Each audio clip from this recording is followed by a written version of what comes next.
Before we get into this absolutely devastating story, I need you to do something. Right now, hit that subscribe button, because what I'm about to tell you, it's going to shake you to your core. This is the conviction chamber, where we expose the darkest sides of human nature and show you that sometimes the people you trust most are the ones who hurt you deepest. Now, tell me where you're watching from. Drop your state in the comments. Texas? Florida? California? Illinois? New York?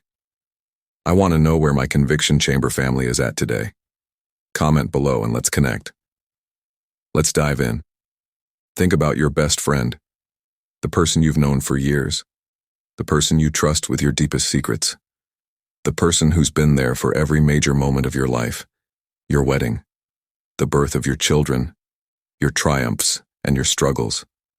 Now imagine, you discover that this person, your best friend, the person you trust more than anyone, has been sleeping with your spouse, behind your back, for months, maybe years. That level of betrayal, it's unimaginable. It's devastating. It's the kind of pain that breaks people completely. That's exactly what happened to Isaiah Thompson. His best friend since childhood, his brother in everything but blood, betrayed him in the worst possible way. And what followed? It would tear apart families, destroy lives, and end in a tragedy that no one saw coming. This is the story of the ultimate betrayal. Isaiah Thompson and Marcus Reid grew up together in Houston, Texas. They met when they were 7 years old in second grade. From that moment on, they were inseparable. Best friends, brothers, ride or die. They played on the same basketball teams, went to the same schools, dated girls who were best friends.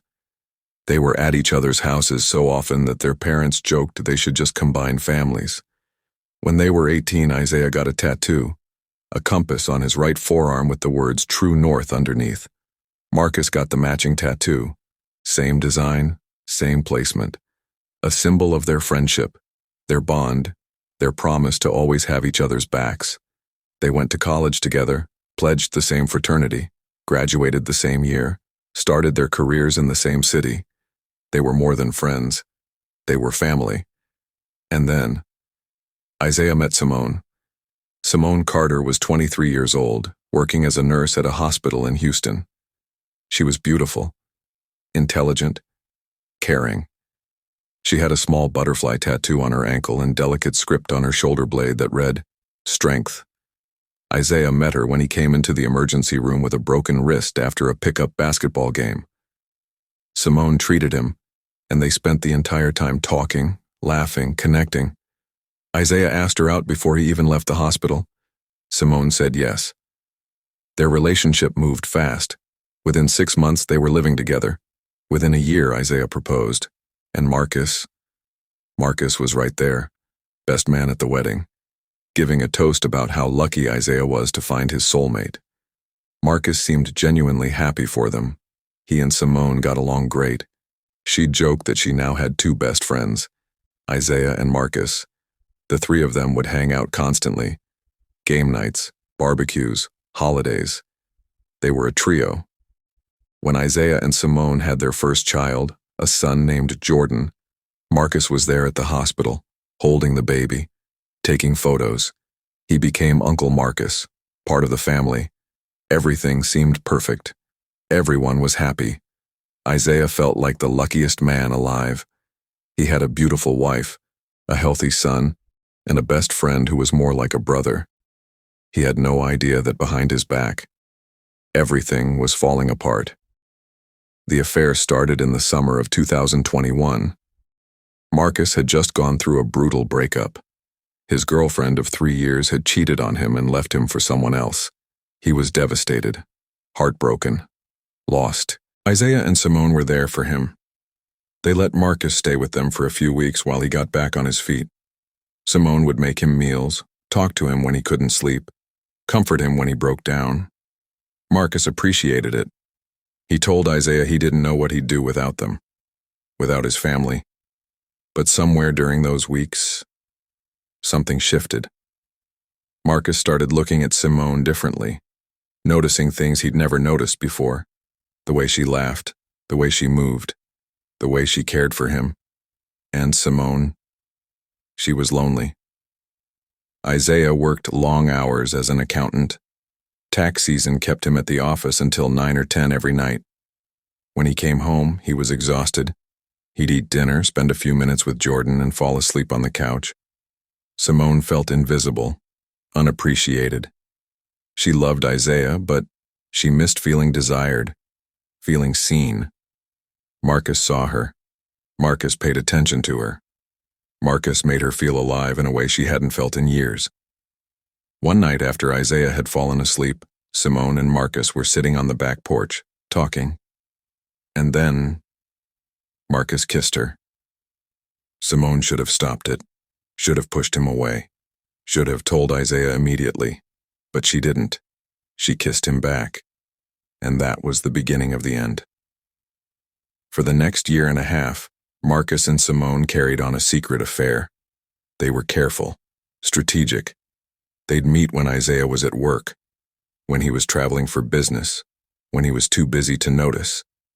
Marcus still came over for game nights, still hung out with Isaiah, still called him his best friend, all while sleeping with his wife. Simone still kissed Isaiah goodbye every morning, still told him she loved him, still played the role of devoted wife and mother, all while sneaking around with his best friend. The guilt ate at both of them. Simone would cry sometimes, telling Marcus they needed to stop, that this was wrong, that they were destroying Isaiah. But Marcus would say, "I love you. I've loved you for years. I can't stop. I won't stop." And Simone, she was torn. She loved Isaiah. She did. But what she felt for Marcus? It was different, intense, consuming. She felt alive when she was with him. For 18 months they maintained the lie. 18 months of betrayal. 18 months of sneaking around. 18 months of looking Isaiah in the eye and lying to his face. Until February 9th, 2023, the day Isaiah's world exploded. Isaiah came home early from work. He'd finished a big project and his boss had told him to take the afternoon off. He was excited. He'd surprise Simone. Maybe they could have lunch together. Spend some time as a family. When he walked through the front door at 1:30 in the afternoon, the house was quiet. Jordan was at daycare. Simone's car was in the driveway, so she was home. Isaiah called out for her. No answer. He walked upstairs thinking maybe she was taking a nap. And then he heard it, sounds coming from the bedroom, voices, laughter, and then other sounds, sounds that made his blood run cold. Isaiah stood frozen in the hallway, his heart pounding, his mind racing. No, this couldn't be happening. This couldn't be real. He pushed open the bedroom door, and there they were, Simone and Marcus, in his bed, in his home, together. For a moment, nobody moved, nobody spoke. Simone and Marcus just stared at Isaiah, their faces white with shock and horror. And Isaiah felt like he was dying, like his heart was being ripped out of his chest, like everything he thought he knew about his life was crumbling around him. "Isaiah," Simone started. "Get out," Isaiah said. His voice was quiet, deadly calm. "Both of you, get out of my house, right now." Marcus scrambled to get dressed. "Man, listen, I can explain." "Explain?" Isaiah's voice cracked. "You're gonna explain how you've been sleeping with my wife? In my bed? You're gonna explain how my best friend betrayed me?" "Isaiah, please." Simone was crying now. "It's not what you think." "It's not what I think?" Isaiah laughed, a hollow, broken sound. "I just caught you in bed with my best friend and it's not what I think?" He looked at Marcus, really looked at him, at the man he'd trusted more than anyone, at the man who'd been his brother for over 25 years. "How long?" Isaiah asked. Marcus couldn't meet his eyes. "A year, year and a half." Isaiah felt like he'd been punched. A year and a half. 18 months of lying, 18 months of betrayal, all the game nights, the barbecues, the family dinners, all of it was fake. All of it was a lie. Get out, Isaiah said again. Both of you. I don't want to see either of you ever again. The next few weeks were hell, pure, absolute hell. Isaiah filed for divorce immediately, kicked Simone out of the house, cut Marcus out of his life completely. Simone begged for forgiveness, said it was a mistake, said she still loved Isaiah, said she wanted to work on their marriage. But Isaiah was done. You don't come back from that level of betrayal. Marcus tried to apologize, sent texts, emails, voice messages. Isaiah blocked him on everything. He didn't want to hear excuses, didn't want apologies. He wanted them both gone. Isaiah's family was devastated. They'd loved Simone. They'd considered Marcus part of the family. The betrayal hurt all of them, but the person who hurt the most was Isaiah's son, Jordan. He was only 4 years old, and he didn't understand why Mommy didn't live with them anymore, why Uncle Marcus didn't come over anymore, why Daddy was so sad all the time.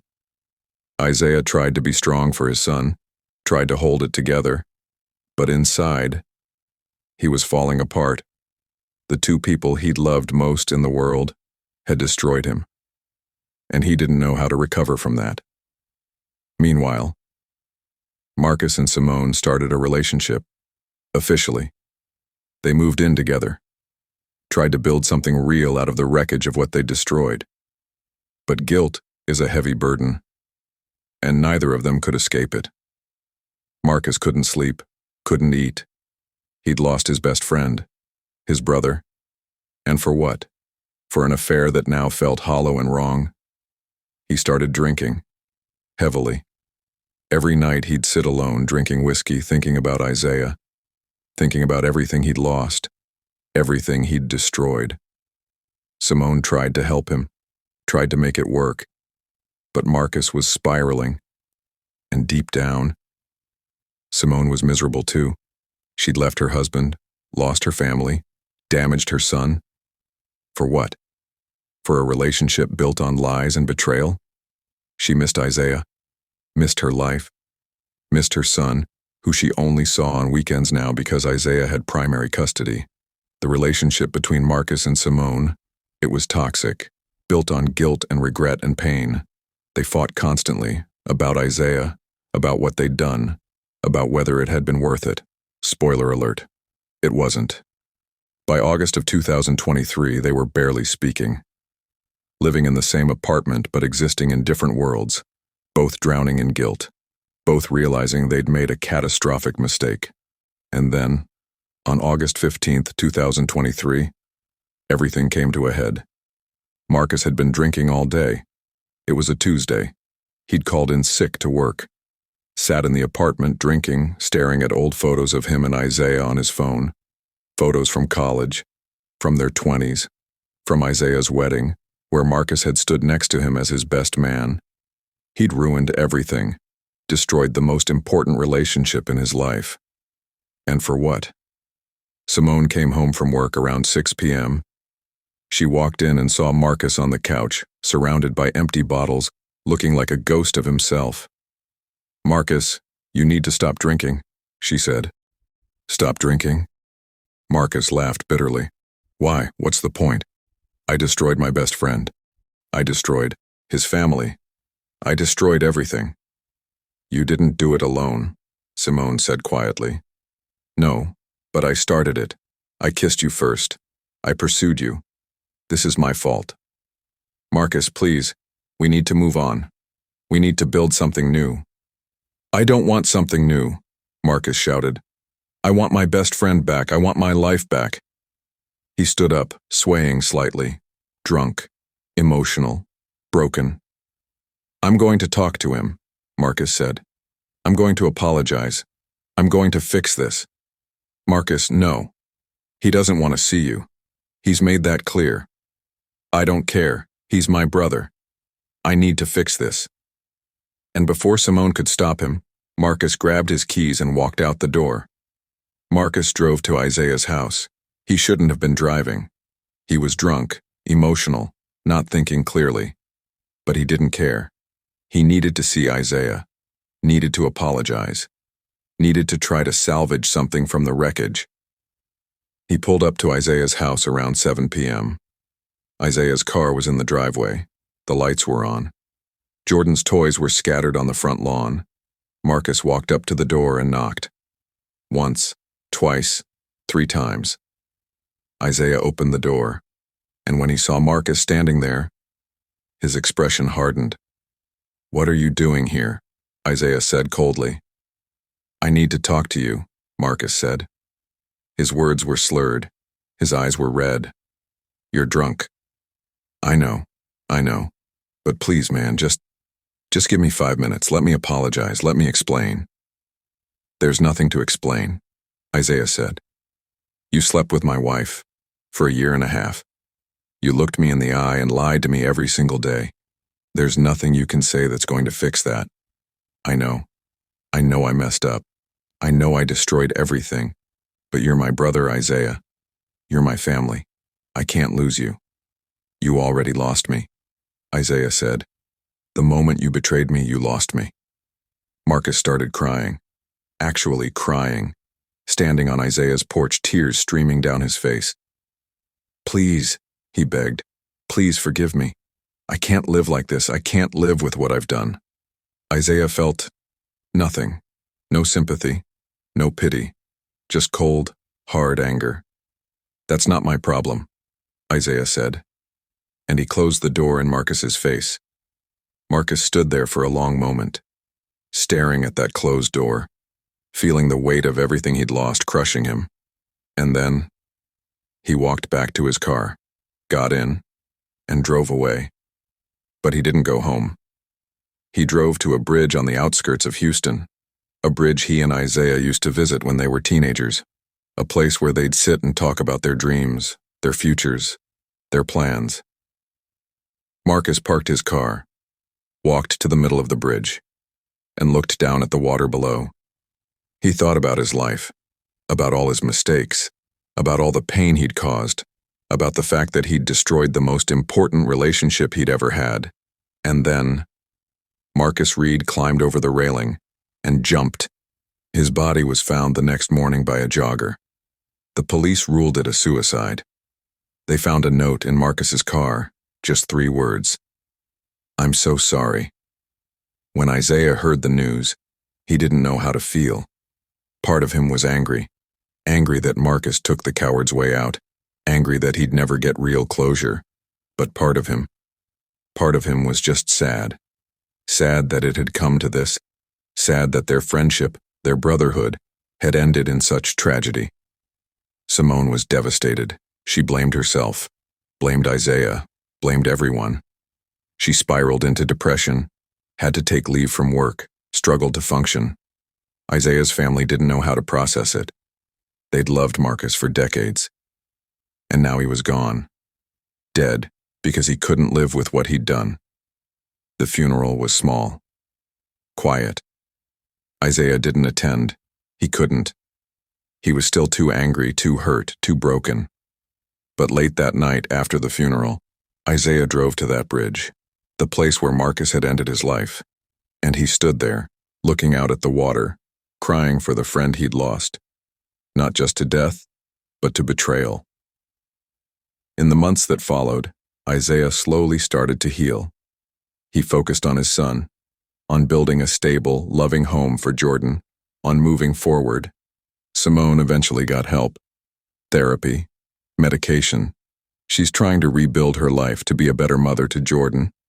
But the guilt, it will never fully go away. Isaiah hasn't forgiven her, probably never will. But for Jordan's sake, they've learned to co-parent, to be civil, to put their son first.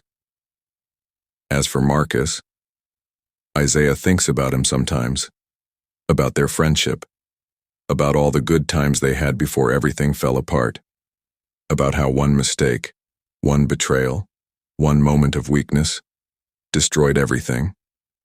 Isaiah still has the compass tattoo on his forearm. True north, a reminder of what he thought they had. a reminder of what was lost. He'll never cover it up, never remove it. Because despite everything, despite the betrayal, despite the pain, despite the tragedy, Marcus was his best friend, his brother, and that meant something, even if it ended in heartbreak. So what do we learn from this devastating story? What lessons can we take from the tragedy of Isaiah Thompson and Marcus Reid? First, affairs with people close to you cause exponentially more damage. Marcus didn't just betray Isaiah's marriage. He betrayed their friendship, their brotherhood, decades of trust. That kind of betrayal, it cuts deeper than anything. Second, guilt can destroy you. Marcus couldn't live with what he'd done. The weight of his betrayal crushed him, and instead of facing it, dealing with it, trying to make amends in healthy ways, he took his own life, leaving even more pain and trauma in his wake. Third, some betrayals can't be forgiven, and that's okay. Isaiah had every right to cut Marcus out of his life, had every right to refuse to forgive him. Forgiveness isn't mandatory. Sometimes the healthiest thing you can do is walk away. Fourth, think about the consequences before you act. One moment of weakness, one bad decision, one betrayal, it destroyed 3 lives. Isaiah lost his wife and best friend. Simone lost her family. Marcus lost everything, including his life. Was it worth it? Absolutely not. And finally, if you're in a relationship where you're tempted to cheat, especially with someone close to your partner, stop. Just stop. End your current relationship first. Be honest. Be respectful. Don't destroy people who love you and trust you.